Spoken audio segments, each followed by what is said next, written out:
Hello and welcome back to Energy Radio, the show that's bringing you the last news and insight on energy and sustainability. I'm Milad Heiranipour, the founder of the Department of Energy at Archifab Studio. Today we're shifting gears to focus on the topic close to the heart of the student, the PhD journey. This episode is for you whenever you're pursuing a PhD or considering taking the next big step. We'll explore the PhD students' common challenge and provide a strategy to navigate them successfully. But before we dive in, make sure to hit the subscribe button so you will never miss an Energy Radio episode filled with valuable insight and exciting discussion. Starting the PhD is an important undertaking that involves several steps, from training, comprehensive exam to original research and thesis writing. But it's a journey that requires the dedication, flexibility and passion. However, it's not without challenges. Today we unpack these challenges and offer the practical advice to help you with progressing during your PhD program. Let's start with the academic hurdles that many PhD students face. One of the first major tasks that designing your research. So guys, try to choose appropriate research question and methodology. It's very important for you if you want to successfully study. It's essential to ensure that your research is both relevant and feasible. During this process, data collection and analysis present it's your own to set the challenges. Managing a large data set, ensuring the data is integrating and applying the correct analytical technique require the careful attention to detail during your understanding of your chosen methodology. Oh God, the next part, the writing and publishing your research. It's also an important step. Academic writing needs to be clear, precise, and following the certain rules. The process is getting the published can be challenging, with the peer reviewing, revision being the common obstacle.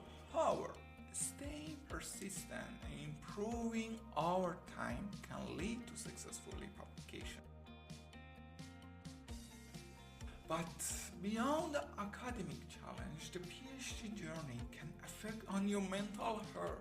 So, stress, burnout, and the common among the PhD student. It's important to notice that, sign earlier and get the help when you need it.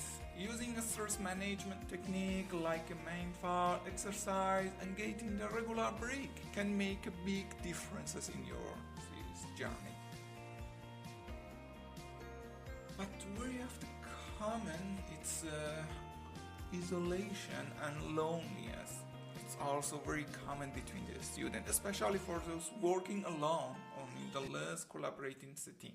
So try to build a support network by connecting with the peer, joining the studying group, and getting involved in academic communication can help to reduce this challenge. And one of the imposter syndrome, like you didn't feeling like I'm not belong, I'm not very good. It's the effect of a lot of the PhD student. But you have to remember that you're not alone in this feeling, in this way. So please try to seeking the mentorship and consulting with the help boost your confidence and sense of the capability. And we're not living in the PhD journey. We have to think about after that. So planning for the future is a crucial part of your PhD journey. Career uncertainty, it's a common concern for all of the people, especially for the PhD students, and it's essential to explore the various career paths. I didn't know business in the within of the academia and also in the outside of the academia. And leveraging the transferable skill you develop during your PhD student. You have to prepare yourself for after the PhD. So during this time, try to doing anything. They're doing not focusing on just your research and doing the research. Try to learn the skills that maybe help you to find a job after you're finishing your PhD. But remember, guys, the networking plays a significant role during the career development. Building the professional relationship and finding the mentor can help. That's providing the guidance for you and also the support and opportunity for you. Attended in the conference, a workshop, seminar to expand your network and stay updated with the last development in your field. And another important thing that I mentioned it before, skill development.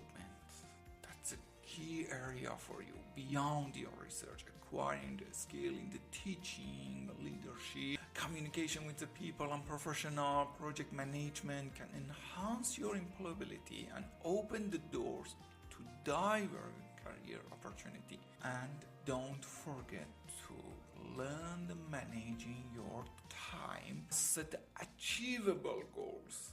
We didn't want to expand the whole of the world, so utilize the tools like a calendar, project management app to stay organized. Remember to allocate time to rest and personal activity to maintain the health work-life balance. You didn't, in the final, you get the PhD degree, but without mental health.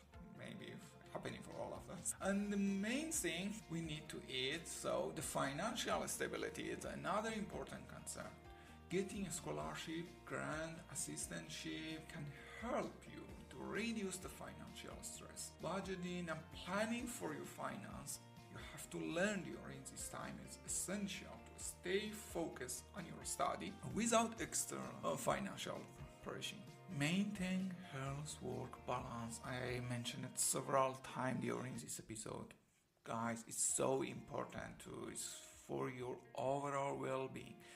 Engaging in the hobbies, spending time with your love, and taking regular break for your recharge. And don't remember, the self-care is not luxury, it's a necessary for your sustainable productivity and happiness. In this time, I want to address some of the common questions mentioned in my comments I received during the LinkedIn and some of the PhD students asking, how do I choose the right research topic? So I suggest to starting by identify your interests and strengths. Focus on your study and doing the lecture review to finding the gaps in the current research, considering the feasibility and resource required for your study. And after that, you can find, okay, that topic is fine for me and feasible. I have some resource to doing that and start working on that. The another question, what strategy can help me to overcoming underwriting block? That's a really good question. So establish the regular writing routine for yourself and set the small manageable goals. I didn't want to move the big rock, so take a break and seek the feedback from your peering, your supervisor, and also your mentors. Sometimes changing your environment and using for writing. Don't stay almost in your office. Going to a coffee shop, going to outside, and trying to find places to be more productivities and also creativities. Another question, how I can effectively balance the teaching responsibility with my research. Okay, I mentioned it before. The time management is the key of the reach to any goals. So try to find and set the clear boundary for your common questions and communicate with your supervisor and talking about that to identify whole of the aspect, and after that try to start this writing and working on this part. And guys, feel free to submit your question for the future episode. We love to hear about your experience and providing valuable advice. As we close today's episode, let's recap some of the key points. So the academic challenges maybe PhD students face it with is it research, design, data analysis, and writing and such. Psychological struggle like stress, isolation, imposter syndrome, and importance of the professional development alone. with a practical tip to managing time and finance. If you're current and also in the future want to be PhD student, remember these challenges as the part of your process. With right strategy and support, you can overcome them. Don't forget. In the future episode, we try to invite a professional who have been through this journey and to share the experience and offer more insight during this process. So don't forget to subscribe our episode. We hope that you found this episode of the Energy Radio informative and valuable, and we love to get your feedback and hearing from you.